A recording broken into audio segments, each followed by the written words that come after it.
Why Filipino humility is their greatest strength. In a world that screams for attention, Filipinos whisper. In a culture that rewards self-promotion, they quietly ask, "Have you eaten yet?" Now that's not a lack of ambition. It's not weakness. It's the source of a secret power, a strength that has made them one of the most beloved and resilient people on earth. But how? How did a culture of quiet sacrifice and deep empathy become such a powerful force on the planet? This is the journey to understand that whisper. The thesis: a different definition of strength. Most of us think we know what strength looks like. It's loud. It's winning. It's building monuments to ourselves. We climb ladders, build personal brands, and we fight to be seen. Success is supposed to make a lot of noise. But what if there's another kind of strength? One that doesn't need to announce its arrival, but you feel its presence. This is the beautiful paradox of the Filipino spirit. It's a strength measured not by what you get for yourself, but by what you give to others. To get it, you first need to understand one profound word: Kapwa. It's often translated as shared identity or togetherness, but that doesn't even scratch the surface. Kapwa is the core of Filipino psychology. It's the deep-seated belief that you and I aren't separate. My well-being is tied to your well-being. I see myself in you, and you in me. This isn't just some feel-good philosophy. It completely flips the script on how we see the world. It tears down the very idea of me first. If we're one, then your hunger is my hunger, your win is my win, and your pain is my pain. This idea of a shared self is where Filipino humility comes from. It's not about thinking less of yourself, but thinking of yourself less. Why would you boast when your success really belongs to the community that raised you? Why demand the spotlight when your identity is woven from the threads of your family, your friends, and your bayan, your community? This is the quiet foundation of an empire of empathy. The foundation, a people shaped by storms. To really get this strength, you have to look at the land that made it. The Philippines is an archipelago of stunning beauty, but it also sits on the Pacific Ring of Fire and right in the middle of the typhoon belt. For centuries, people have lived knowing that everything could be taken away in a flash. Storms, earthquakes, volcanoes, hardship isn't a rare event. It's a season. This constant dance with disaster could have created a bitter or hopeless culture. Instead, it did the exact opposite. It created a people who are masters of resilience. This toughness is often summed up in another misunderstood phrase: Bahala Na. Outsiders hear it and think it means, whatever happens, happens, a kind of passive surrender. But they're missing the real meaning.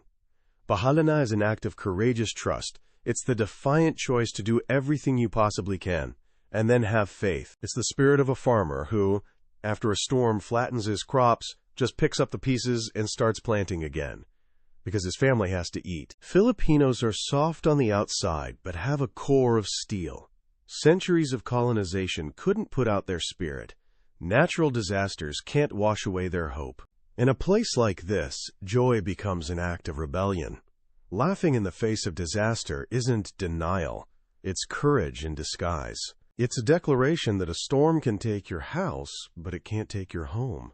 It can break your things, but it can't break your spirit. These are people who've learned that the only things that truly last are the bonds you share. When the material world is this fragile, your real wealth is the people you love. The evidence: the quiet sacrifice of a modern-day hero. And you see this strength most clearly in the story of the overseas Filipino worker, or the OFW.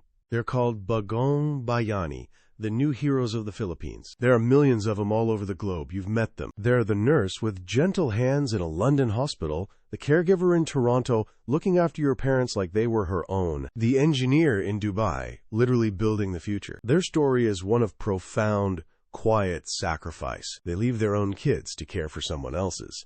They miss birthdays, graduations, and funerals, all to build a better life for the family they had to leave behind. This is Kapwa in its most powerful, and honestly, its most heartbreaking form. Their personal dream takes a back seat to the family's collective dream. The money they send home, billions of dollars that prop up the entire Philippine economy, isn't just a transaction. It's a lifeline. It's love, turned into liquid and sent across an ocean. This sacrifice is tied to another core value, utang na loob. It's often translated as a debt of gratitude, but that feels too cold, too transactional. Think of it more as a deep, moral drive to repay kindness not as a burden, but as a way of keeping harmony and showing love. Children feel a lifelong utang na loob to their parents for giving them life and opportunity. The OFW sacrifice is, in many ways, the ultimate payment on that debt. They don't hold press conferences, they don't ask for medals. Their humility is in the quiet, relentless act of showing up, day after day, for someone else. The evidence. The communal power of Bayanihan. If the OFW story is about individual sacrifice for the family, then Bayanihan is about the family expanding to become the whole community. The word itself comes from bayan, meaning town or community. The classic picture of Bayanihan is a literal one, an entire village gathering to lift a neighbor's house on their shoulders and carry it to a new spot. Just think about that for a second. They don't just help you move your stuff, they move your entire world.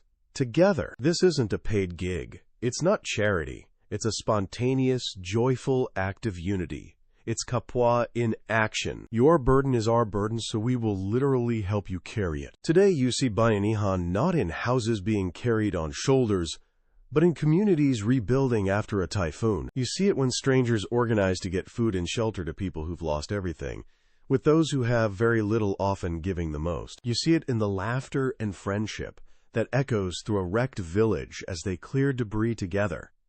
This is a superpower. In a world where so many of us feel more and more alone, the Filipino instinct is to pull together.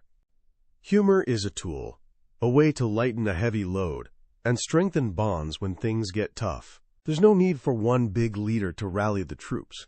The leadership is already there, in the community itself. The strength doesn't come from one person's ego. It comes from the collective heartbeat of the bayan. The climax, a global superpower revealed. So this brings us back to our question.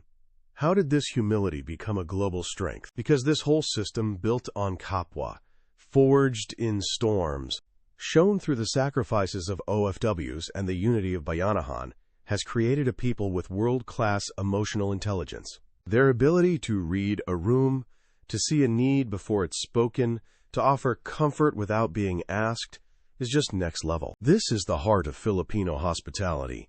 It's not just about being polite, it's about making a total stranger feel like family. That question, have you eaten, isn't really about food. It's a wellness check. It's an offer of care. It's an invitation into the circle of Kapwa. This emotional intelligence is why Filipinos are some of the most sought-after nurses, caregivers, and service professionals in the world. They don't just do a job.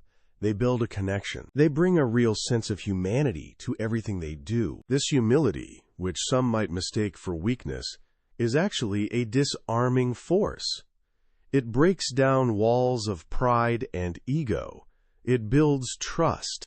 In a world so fractured by division, the ability to connect on a deeply human level is a superpower. The strength of the Filipino people isn't a battering ram. It's the strength of water. It's adaptable, it's persistent, and it nourishes everything it touches. It doesn't try to dominate. It tries to connect. It doesn't shout about how great it is. It proves it through quiet, consistent acts of service and love. This is why the world doesn't just respect Filipinos. It loves them. Their strength isn't in what they build for themselves, but in the light they create for everyone around them. Conclusion, the echo of a whisper. So it all comes back to the beginning, the contrast between the shout and the whisper. The world keeps shouting, demanding to be seen and heard, but maybe real power, the kind that lasts, isn't in the shouting at all. It's in the quiet whisper that asks, have you eaten? Quote, it's in the shared identity of Kapwa, the resilience of Bahala Na, the sacrifice of the OFW, and the unity of Bayanihan.